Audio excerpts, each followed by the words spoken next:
Ever turn on your Murano's AC and wonder why it's not working? You're definitely not alone. Let's break down what might be going on.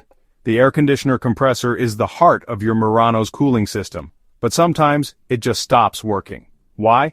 First, the most common reason is low refrigerant. If there's a leak anywhere in the system, your compressor won't have enough to work with, and it can even get damaged. Second, electrical issues. Fuses, relays, or wiring problems can stop power from reaching the compressor. No power means no cool air. Third, a worn-out compressor clutch. This is the part that helps your compressor turn on and off. If it fails, the compressor can't run at all. Fourth, old age and wear. With time, internal parts inside the compressor can break down. When that happens, replacement is usually the only fix. Finally, dirty or clogged condenser coils.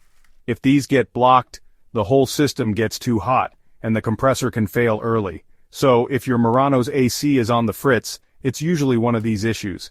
Get it checked soon to keep your cool all summer long.